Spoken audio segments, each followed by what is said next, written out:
Hello everyone, आज हम discuss करने जा रहे हैं सेट के नेक्स्ट क्वेश्चन को, जो कि क्वेश्चन नंबर 13 है। इससे पहले के क्वेश्चन को ऑलरेडी डिस्कस कर दिया गया है, तो आप जाकर वीडियोस को देख सकते हो। तो चलिए वीडियो को स्टार्ट करते हैं। क्वेश्चन नंबर 13 जरा एक बार रीड कर लेते हैं क्वेश्चन क्या पूछा गया है। तो क्वेश्चन में गिवन है, let z B the set of integers if a is equal to x belongs to z, जहां पर सच डेट 2 का पावर जो है x प्लस 2 ब्रैकेट के अंदर and then x square minus 5x plus 6 is equal to 1। पहला दिया है सेट ए का इस तरीके से कंडीशन, और सेट बी का कंडीशन में क्या दिया हुआ है, x belongs to Z such that -3 less than 2x minus 1 is less than 9। ठीक है, तो हमको इन दोनों के हेल्प से हमें सेट ए और सेट बी के सारे एलिमेंट्स फाइंड आउट कर लेने होंगे। ठीक है, नाउ उसके बाद हमें बताना है the number of subset of the set A into B. A into B के नंबर ऑफ कितने सबसेट बनेंगे, तो ये मुझे फाइंड आउट करना है। क्लियर, यहाँ तक कोई दिक्कत नहीं। तो चलिए क्वेश्चन को सॉल्व करते हैं। तो नाउ हम पहले सेट ए के सारे एलिमेंट फाइंड आउट कर लेते हैं, फिर हम निकालेंगे सेट बी के सारे एलिमेंट फाइंड आउट करेंगे। ठीक है, तो पहले हम देख लेते हैं ए जो हमारा है वो क्या बोल रखा है, पहले इसको सॉल्व करना पड़ेगा हमें। तो 2 का पावर x बिलोंग्स टू क्या है, z है। ठीक है, तो यहाँ पर हम लिखेंगे x प्लस 2, यहाँ पर x square minus 5x plus 6 is equal to 1। क्या हम इसको ऐसे लिख सकते हैं, इक्वल टू 2 का पावर 0, क्योंकि किसी भी नंबर का पावर क्या होता है, किसी भी नंबर या फिर अल्फाबेट का पावर क्या होता है, पावर 0 है तो उसका वैल्यू क्या होगा, 1 होगा। तो किसी भी अल्फाबेट या फिर नंबर का पावर अगर 0 है तो उसकी वैल्यू क्या होती है, 1 के बराबर होती है। सो डेट हम ऐसे लिख सकते हैं। ठीक है, तो नाउ हम लिख सकते हैं क्या कि x प्लस 2 इतना इज इक्वल टू 0, क्योंकि आपने क्लास 8 में पढ़ा था एक्सपोनेंट वाले चैप्टर में कि बेस अगर सेम है तो पावर बेस दोनों साइड सेम है और इक्वल का साइन है बीच में, तो पावर इक्वल हो जाता है। ठीक है, तो हम कह सकते हैं कि x प्लस 2 जो है into x square minus 5x plus 6 is equal to 0। तो हम इसको मिड स्प्लिट करेंगे, मिड टर्म स्प्लिट। तो यहाँ पर 6 है तो हम क्या लिख सकते हैं, x square minus 3x minus 2x plus 6। ठीक है, ओके, यहाँ पर x प्लस 2 हो जाएगा। इसका वैल्यू अगर हम सॉल्व करेंगे तो यहाँ पर x कॉमन निकालेंगे तो x माइनस 3, यहाँ पे माइनस 2 कॉमन निकाले तो x minus 3 is equal to 0। Solve करने पे हमारे पास वैल्यू कितना आएगा, सॉल्व करने पे हमारे पास वैल्यू कितना आएगा देख लेते हैं। यहाँ पर गिवन क्या है, x प्लस 2, यहाँ पर हमारा आ जाएगा x माइनस 3। ठीक है, और इसके पास आ जाएगा x minus 2 is equal to 0। तो x का वैल्यू क्या है, 2 है, एक 3 है और एक क्या है, एक माइनस 2 है। मतलब x अगर हम इसे सॉल्व करेंगे तो क्या लिखेंगे, x plus 2 is equal to 0, then x is equal to क्या आ गया, माइनस 2। दूसरा x minus 3 is equal to 0, then x का वैल्यू कितना आ जाएगा, 3। और फिर x minus 2 is equal to 0, then x का वैल्यू आएगा 2। तो मेरे पास जो सेट ए है उसमें क्या क्या मौजूद है, -2, क्योंकि बोल रहा है x belongs to Z, Z क्या है, इंटीजर है, x बिलोंग टू इंटीजर। तो यहाँ पे -2 हो जाएगा, 3 हो जाएगा और 2 हो जाएगा। ठीक है, क्लियर है ना। उसी तरीके से हम b का वैल्यू निकालते हैं, b के कितने नंबर ऑफ एलिमेंट है वो हम फाइंड आउट करते हैं। ए हमने फाइंड आउट कर लिया, अब हम b फाइंड आउट करते हैं। ठीक है, तो इसके लिए हमें इसको इरेज करना पड़ेगा। ओके, तो चलिए हम b अब फाइंड आउट करते हैं। तो b में हमारा क्या गिवन है कि x बिलोंग्स टू इंटीजर, जहां पर आपको दिया हुआ है कि जो 2x है -3 is less than 2x minus 1 is less than 9। ठीक है, तो हम क्या इसको लिख सकते हैं, -3 plus 1 lesser than 2x less than 9 plus 1। तो यहाँ -2 less than 2x less than 10। ठीक है, तो यहाँ पर हम 2 कॉमन लेंगे तो -2/2 x लेस देन 10/2, तो -1 x लेस देन 5। मतलब x का वैल्यू -1 से बड़ा, x का वैल्यू -1 से बड़ा और 5 से छोटा है, x का वैल्यू -1 से बड़ा और 5 से छोटा है। तो मेरे पास b का वैल्यू क्या आएगा, एक आ जाएगा -2, एक मिनट 0, सॉरी, एक हमारे पास क्या आ जाएगा 0, 1, 2, 3, 4, बस इतना ही आएगा। How many number of elements are there, 1 2 3 4 5। यहाँ पर कितने नंबर ऑफ एलिमेंट है, 1 2 3। तो अब हम देख लेते हैं number of element in B कितना है, 5। Number of element in A कितना है मेरे पास 3 है, तो number of element in A into B कितना हो जाएगा, number of element into A into B कितना हो जाएगा हमारा 5 3 जा 15, दैट इज 15। ओके, तो नंबर ऑफ सबसेट एलिमेंट नहीं पूछा है, ए इंटू बी में कितने नंबर ऑफ एलिमेंट है ये हमसे क्वेश्चन में नहीं पूछा गया, हमसे क्वेश्चन में पूछा गया कि कितने नंबर ऑफ सबसेट है। तो सबसेट निकालने का क्या तरीका है, 2 का पावर क्या कर दोगे 15 कर दोगे, तो मेरा subset total number of subset क्या हो जाएगा, मैं इसको इरेज कर रही हूँ। टोटल नंबर ऑफ सबसेट हमारे पास क्या हो जाएगा, तो total number of subset, total subset in A into B is equal to, ऐसे लिख लेते हैं, number of subset of the set A into B is क्या होगा 2 का पावर 15। तो ऑप्शन कौन सा करेक्ट होगा हमारा, ऑप्शन ए हमारा क्या होगा करेक्ट होगा। विजिबल है, ऑप्शन ए हमारा क्या होगा करेक्ट होगा, ऑप्शन ए करेक्ट है। कौन सा करेक्ट है, ऑप्शन ए करेक्ट है। क्लियर है। नाउ हम चलते हैं नेक्स्ट क्वेश्चन की ओर। नेक्स्ट क्वेश्चन हमारा क्या गिवन है वो देख लेते हैं। ओके, तो चलिए नेक्स्ट क्वेश्चन क्या गिवन है वो देख लेते हैं। नेक्स्ट क्वेश्चन में गिवन है in a class of 140 student numbers 1 to 140, ठीक है, नंबर ऑफ स्टूडेंट कितने हैं 140, ठीक है, all even numbers student opted mathematics course, those whose number is divisible by 3 opted physics course and those whose number is divisible by 5 opted chemistry course, ठीक है। then the number of student who did not opted for any of 3 course है, मतलब बोला जा रहा है कि आपको नंबर ऑफ स्टूडेंट बताना है जो तीनों में से कोई भी कोर्स को ऑप्टेड नहीं कर रहे हैं, इनके नंबर ऑफ स्टूडेंट कितने हैं, नंबर ऑफ स्टूडेंट ऐसे कितने हैं जो इन तीनों कोर्सेस में से कोई भी कोर्स नहीं ले रहे हैं, वो हमें बताना है। तो चलिए क्वेश्चन को हम सॉल्व करते हैं। तो फर्स्ट ऑफ ऑल हमें क्या पता है कि नंबर ऑफ मैथमेटिक्स लेने वाले जो बच्चे हैं वो कितने हैं, तो इवन नंबर है तो ऑफकोर्स 140/2 करेंगे तो कितना आ जाएगा 70। ओके, नंबर ऑफ स्टूडेंट जो फिजिक्स लेंगे, फिजिक्स कोर्स को लेंगे वो कितने स्टूडेंट हैं, तो बोला जा रहा है नंबर ऑफ डिविजिबल बाय 3, तो 140/3 करो, तो 3 से कट करते हैं इसको तो कितने बार में 3 4 जा 12, 3 6 जा 18 है ना, 46 अराउंड रखने देना है, अप्रोक्स 46 अप्रोक्स इसका क्या आ रहा है वैल्यू, अप्रोक्स कितना आ रहा है 46, ठीक है। नेक्स्ट हमको करना है केमिस्ट्री, नंबर ऑफ केमिस्ट्री लेने वाले स्टूडेंट कितने हैं, तो 140 डिवाइडेड बाय 5, तो यहाँ पर वैल्यू आ जाएगा 5 2 जा 10, 5 8 जा 40, ठीक है, इतना आ गया। अब इसके बाद हमें फाइंड आउट क्या करना है कि कितने नंबर ऑफ स्टूडेंट है जो इन तीनों में से कोई भी कोर्स नहीं ले रहे, वो मुझे बताना है, ठीक है। तो फर्स्ट ऑफ ऑल हम क्या करेंगे, यूनियन निकाल लेते हैं, ठीक है। तो इसका मतलब हमें निकालना है M union P union C, ठीक है, क्लियर है। इसका फॉर्मूला क्या होता है, N of M plus N of P plus N of C minus N of M intersection P minus N, visible नहीं होगा यहाँ पे, ठीक है, यहाँ लिखते हैं माइनस N इंटरसेक्शन क्या होगा P intersection C minus N M intersection C, ठीक है, और प्लस यहाँ पे हो जाएगा N M union M intersection P intersection C, ठीक है, ये हमारे पास फॉर्मूला है। तो अभी मेरे पास मात्र 3 वैल्यूज पता है, NM, N of M, N of P, N of C पता है। अब हमको बाकी रिमेनिंग पार्ट भी फाइंड आउट करना है, तो इसके लिए हम इसको पहले क्या करेंगे, इसको इरेज करेंगे, ठीक है। नाउ हम देखते हैं कैसे फाइंड आउट करेंगे। N of M intersection P निकालना है, ठीक है।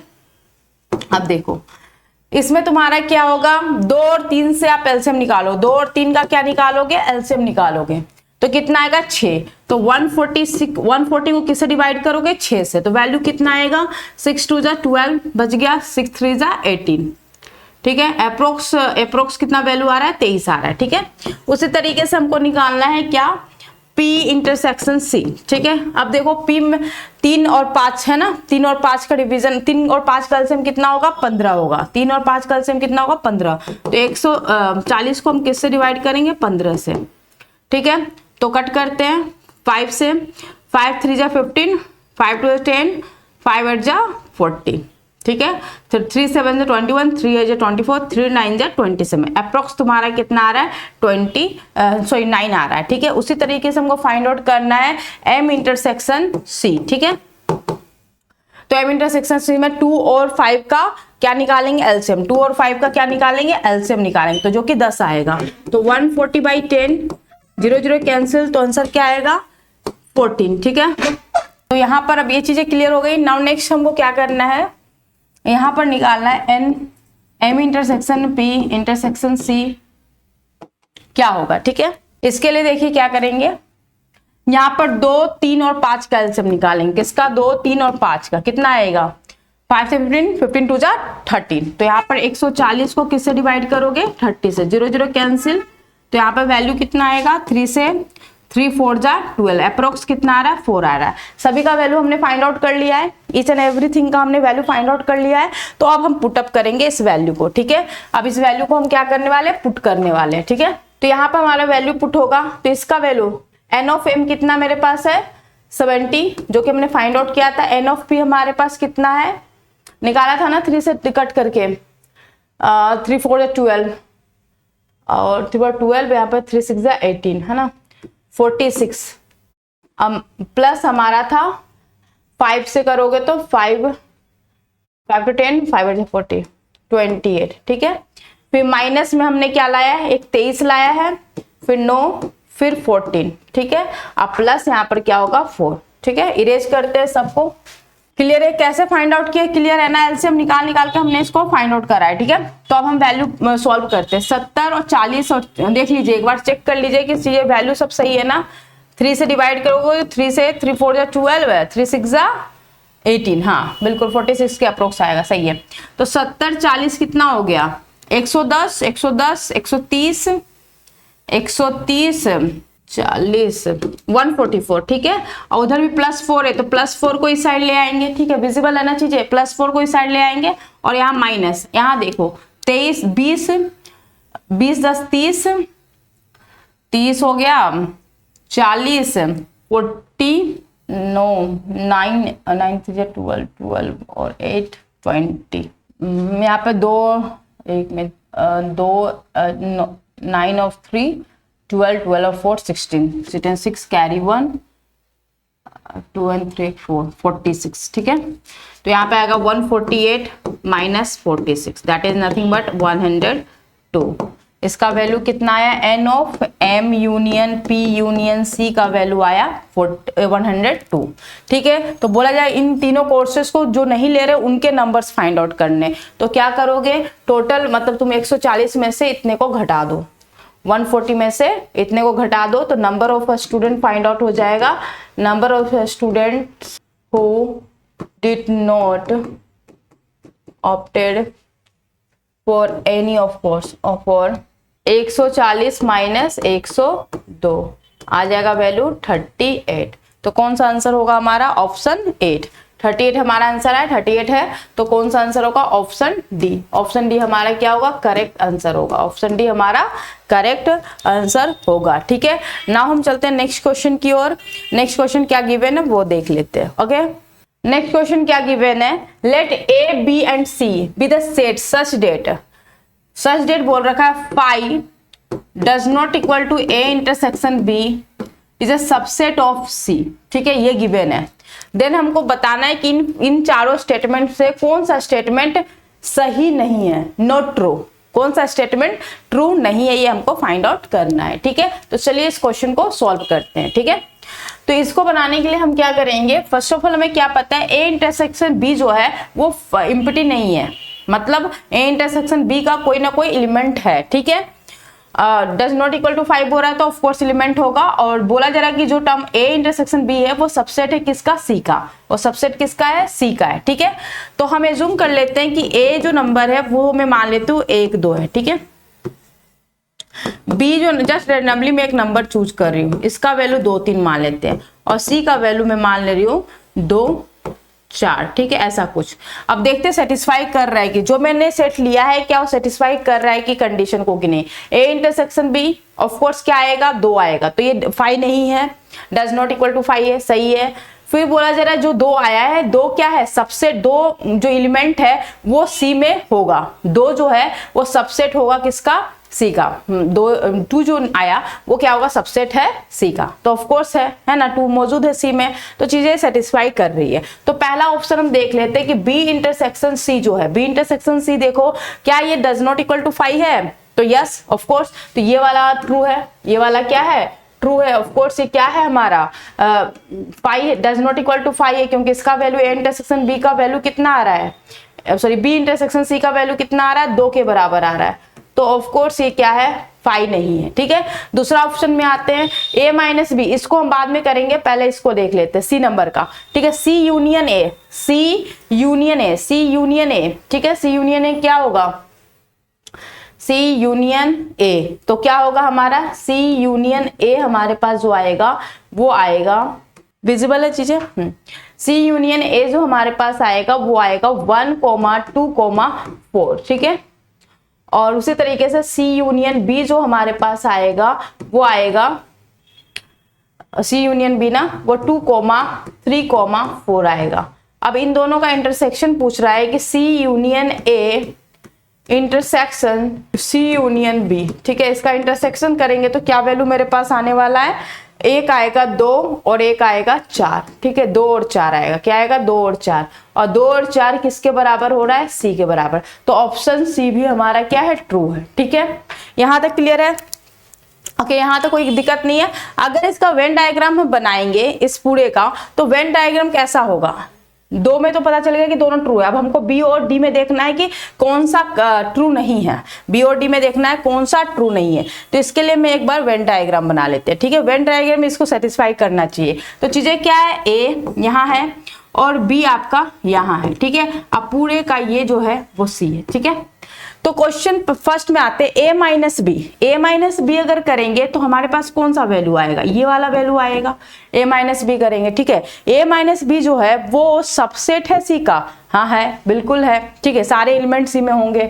ओके, तो ए इज अ सबसेट ऑफ सी, ये सर्टिफाई करा, तो ये भी ट्रू है, ये भी क्या है, ट्रू है। अब हम आते हैं डी नंबर में, ए माइनस सी, ए माइनस सी बोल रहा है वो क्या है, सबसेट है बी का, ये पॉसिबल नहीं है, ये देख के ही वेन डायग्राम पता चल रहा है कि ये कभी पॉसिबल नहीं है, तो हमारा कौन सा ऑप्शन ट्रू नहीं होगा, तो ऑप्शन डी हमारा ट्रू नहीं होगा। इस डायग्राम के हिसाब से, वेन डायग्राम के हिसाब से आपको बिल्कुल क्लियरली पता चल रहा है कि ए जो है वो सबसेट नहीं होगा बी का। ठीक है, A is a subset of B, A जो है वो बी का, यहां पर देखो a माइनस सी जो है is not a subset of b, is not a subset of b। ठीक है, ए बी का सबसेट मतलब इसके सारे एलिमेंट b में नहीं होंगे। ठीक है, सारे एलिमेंट b में नहीं होंगे। ठीक है, तो यहाँ पे ऑप्शन डी जो है वो क्या हो गया, इनकरेक्ट है। ठीक है, चलिए नेक्स्ट क्वेश्चन में बनाते हैं, नेक्स्ट क्वेश्चन क्या गिवन है वो देख लेते हैं। फिर दूसरा ये भी पॉइंट बोला जा रहा है कि a is a subset of, ये जो है ए के सारे एलिमेंट बी में होंगे, ये पॉसिबल नहीं है, ए के सारे एलिमेंट कहाँ बी में है, नहीं है, तो यहाँ पर ऑप्शन डी बिल्कुल ही गलत है। ठीक है, अब आते हैं नेक्स्ट क्वेश्चन में, नेक्स्ट क्वेश्चन क्या गिवन है वो देख लेते हैं। नेक्स्ट क्वेश्चन गिवन है, 2 newspaper A and B are published in a city. It is known that 25% of the city populations read A and 20% read B, while 8% read both A and B. मतलब बोला जाए total population का 25% लोग जो है वो A newspaper को पढ़ते हैं और 20% जो लोग हैं वो B न्यूज़पेपर को पढ़ते हैं। अब दोनों न्यूज़पेपर को पढ़ने वाले की संख्या कितनी है, 8%। ठीक है, तो आपसे पूछा क्या जा रहा है, further 30% those who read A but not B look into an advertisement, and 40% of those who read B but not A also look into advertisements. ठीक है, while the 50% those who read both A and B look into the advertisement, then the percentage of the population who look into the advertisement, ये आपसे पूछा जा रहा है। ठीक है, तो चलिए इस क्वेश्चन को सॉल्व करते हैं। ओके, ए न्यूज़पेपर पढ़ने वाले का कितना है, 25%। ठीक है, बी न्यूज़पेपर पढ़ने वालों की जो है परसेंटेज वो कितनी है, 8%, सॉरी 8% नहीं 20% है। ठीक है, और ए इंटरसेक्शन बी जो है वो कितना है, 8%। ये सब क्वेश्चन में गिवन है, ए बट नॉट बी। ठीक है, A but not B not B, ठीक है, ए बट नॉट बी। तो 25 माइनस 8 कर दो तो कितना आएगा 17, ठीक है, 17%। ओके, तो यहां पर हमारा 30 मतलब बोला जा रहा है कि 30% ऑफ दोज, ठीक है, तो 30% ऑफ 17 कितना आ जाएगा, तो 30/100 इंटू 17। ओके, तो सॉल्व करेंगे तो वैल्यू कितना आएगा, 0 0 कैंसिल, तो 51/10 दैट इज नथिंग बट 5.1, ठीक है। ओके, चलो नेक्स्ट करते हैं। अब इसके बाद हमको फाइंड आउट करना है नेक्स्ट वैल्यू। नेक्स्ट में क्या बोला जा रहा है, B but not A, B but not A, 40% of those who read B but not A, ठीक है, बी बट नॉट ए, वो कितना हो जाएगा, तो 20 minus 8 that is nothing but 12%। Okay, तो इसमें आपका वैल्यू कितना आ रहा है, 40% ऑफ 12, तो 40/100 इंटू 12, यहाँ पे हो जाएगा 48/10 that is nothing but 4.8%। Okay, now next आपको क्या निकालना है, 50% those who read both A and B, दोनों रीड करने वाले का संख्या कितना है, 8% है ना, तो 50% ऑफ 8 निकालेंगे तो 50/100 इंटू 8, 0 0 कैंसिल, 5 2 10, 2 4 8, तो यहाँ पर आएगा 4%। अब सबको ऐड कर दो तो हमको मिल जाएगा total percentage of the population who look into the advertisement. तो यहाँ पर देखो, एक हो गया 5.1, विजिबल है चीजें, एक हो गया 5.1, एक हो गया 4.8 और एक हो गया 4, ठीक है। तो 8 1 9, 4 4 8, 8 5 13, तो आंसर हमारे पास कितना आ रहा है 13.9, ठीक है। 13.9% जो लोग हैं वो एडवर्टाइजमेंट की ओर देख रहे हैं, ठीक है, लुक इनटू द एडवर्टाइजमेंट, ठीक है। इसको ऐड करके फिर से दिखा दे रहे हैं, 5.1 था, फिर 4.8 था और एक 4.0 था, ऐड करेंगे 9, यहाँ पे पॉइंट 13.9, ठीक है। तो ऑप्शन कौन सा करेक्ट होगा, इतना, ठीक है, ऑप्शन आपका 13.9 क्या होगा, करेक्ट होगा। क्लियर है यहाँ तक, कोई दिक्कत नहीं। नाउ हम आते हैं नेक्स्ट क्वेश्चन की ओर। नेक्स्ट क्वेश्चन हमारा क्या गिवन है वो देख लेते हैं। नेक्स्ट क्वेश्चन में गिवन है, in the certain town 25% of the family on a phone and 15% on car, 65% family on neither a phone nor a car, and 2000 family on both a car and a phone, ठीक है। Consider following statement, इनमें से कौन सा statement सही है, कौन सा स्टेटमेंट गलत है, ये आपको बताना है, ठीक है। तो पहले मैं क्वेश्चन को एक बार समझा देती हूँ। इसमें बताया जा रहा है कि ऐसे फैमिली जो फोन को रखते हैं वो 25% लोग हैं, ऐसे फैमिली जो कार को रखते हैं वो 15% है, और ऐसे फैमिली जो ना तो कार रखते हैं ना तो फोन रखते हैं वो 65% है, और 2000 जो फैमिलीज है वो दोनों ही चीजें रखते हैं, कार को भी और फोन को भी, ठीक है। तो आपको बताना है इन तीनों स्टेटमेंट में कौन सही और कौन गलत है, ठीक है। तो चलिए क्वेश्चन को सॉल्व करते हैं। यहां पर देखो, फर्स्ट ऑफ ऑल हम देख लेते हैं, नंबर ऑफ फोन रखने वाले का क्या है, 25% है, ठीक है, और आपका जो कार रख रहे हैं वो कितना है, 15%, और जो कुछ भी नहीं, ना तो कार ना तो फोन रख रहे हो 65% है। तो यहाँ पर ये गिवन है P इंटरसेक्शन C जो दिया हुआ 2000 दिया हुआ, ठीक है। तो अगर हम इसका परसेंटेज फाइंड आउट कर लेंगे तो इक्वेट करके हम टोटल नंबर ऑफ फैमिली पता कर सकते हैं, ठीक है। तो फर्स्ट ऑफ ऑल मेरा काम क्या है कि मुझे A P यूनियन C, ठीक है। अब P यूनियन C क्या होता है, N of P plus N of C minus N of P intersection C। अब P यूनियन C क्या होगा, क्योंकि परसेंटेज में तो हम इसका मतलब ये किस पे बेस्ड होगा, 100 पे, तो 100 में से 65 को घटाओगे तो वो यूनियन में आ जाएगा, P यूनियन C का वैल्यू मिल जाएगा, number of P union C मिल जाएगा।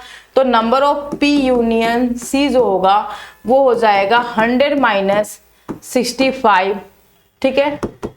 तो वैल्यू कितना आ जाएगा मेरे पास, 35, ओके, 35 हमारे पास आ जाएगा, ठीक है। तो यहाँ पर हम वैल्यू रखते हैं 35, ओके, और यहाँ पर रखेंगे हम कितना दिया, 25 plus 15 minus N of P intersection C। तो N of P intersection C is equal to 25 plus 15 minus 35। तो सॉल्व करने पे ये आएगा 40 minus 35, that is nothing but 5। ठीक है, तो n of p intersection c हमारे के पास क्या आ गया 5% आ गया। तो 5% of x is equal to 2000 होगा। तो हम इसको सॉल्व करते हैं। ठीक है, इसको सॉल्व करेंगे तो यहां पर क्या होगा 5/100 into x is equal to 2000, then x is equal to 2000 into 100 divided by 5 4 is 20, 400, then x is equal to 40,000। Total number of family कितने हैं 40,000। ठीक है, तो सी नंबर तो आंसर ऐसे ही सही दिख रहा है। अब हमको पता 35% family own either of car, और मतलब या तो फोन या तो कार दोनों रख रहे हैं। वो 35% अभी जस्ट में देखा था ना, आइदर मतलब दोनों ही, मतलब आइदर या तो कार या तो फोन रख रहे, या तो कार या तो फोन रख रहे। तो AP यूनियन C जो था वो हमारा कितना था 35% था। अभी हमने फाइंड आउट किया था, है ना, निकाला था ना। NP union C is equal to 100 minus 65। तो हमारे पास क्या आया था 35% ही तो आया था। ठीक है, तो ये चीज आया। ओके, ये हमारा निकल गया। नाउ नेक्स्ट, अब इसके बाद हमें से पूछा 5% family on both a car and a phone. हाँ, 5% फैमिली है जो कार और फोन दोनों ही रखते हैं। तो यहाँ पर ऑप्शन A B C तीनों ही करेक्ट है। तो यहाँ पर ऑप्शन C इसका करेक्ट होगा। इसमें कौन सा करेक्ट होगा, तो ऑप्शन C इसका करेक्ट होगा।